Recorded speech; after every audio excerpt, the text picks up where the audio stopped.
நீட்டிப்பு இல்லாத ஆளுநர் இங்க இருக்கக்கூடாதுன்னு சொல்லி குடியரசுத் தலைவருக்கு வலியுறுத்த வேண்டியதானே, இல்ல நீதிமன்றத்தை நாட வேண்டியதானே சொல்றாங்க. இல்லை, நான் ஏற்கனவே பல நாட்கள் முன்னாடி சொல்லிட்டேன். அவர் ஒரு கேஷுவல் லேபர் மாதிரி. அவர் பர்மனன்ட் கவர்னர் கிடையாது. அவர் டெம்பரரியாக இருக்கிற கேஷுவல் லேபர் மாதிரி. அதனால தான் அவர் அவருடைய கான்சியஸை அவர் பர்மிட் பண்ணல. நம்ம கவர்னர் இல்லாத போது எதுக்கு இதை படிக்கணுன்றதுக்காக போயிட்டு இருப்போம். நான் அந்த மாதிரி சென்ஸில் தான் எடுத்துக்கிறேன். சொல்லுங்க.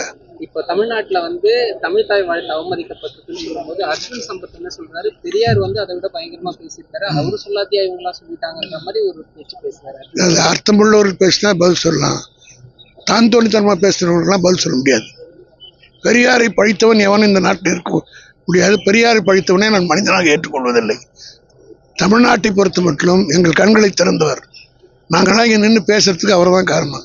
அவரை பழித்தவன் எவ்வளவு பெரியவனாக இருந்தாலும் அவனை நாங்கள் ஒரு பொருட்டாவே ஏற்றுக்கொள்ள தயாராக இல்லை. இந்த பல்கலைக்கழக மானிய விதிகள்ல துணைவேந்தர்களை நியமிக்கிறதுக்கு ஆளுநருக்கு அதிக அதிகாரம் கொடுத்துருக்காங்க.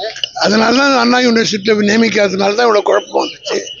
மொத்த பொறுப்பு அவர் தான். ஒத்துக்கிறீங்களா? நீங்களே சொல்றீங்களே, நியமிக்கிற அதிகாரம் அவருக்கு தானே. அப்போ அண்ணா யூனிவர்சிட்டி நடந்ததுக்கெல்லாம் யார் பொறுப்பு? ஆளுநர் தான் பொறுப்பு இல்லையா? According to you. அதான் உண்மையும் கூட.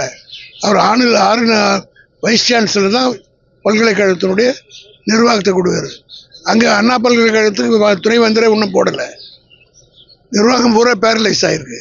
இத்தனைக்கும் காரணம் கவர்னர் தான்.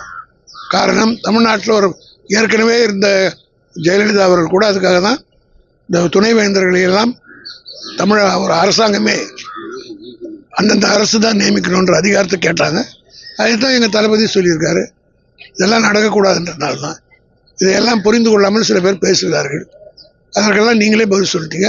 வைஸ் சான்சலர் தான் பொறுப்புன்ட்டு. அதை நியமிக்காது கவர்னருடைய பொறுப்பு.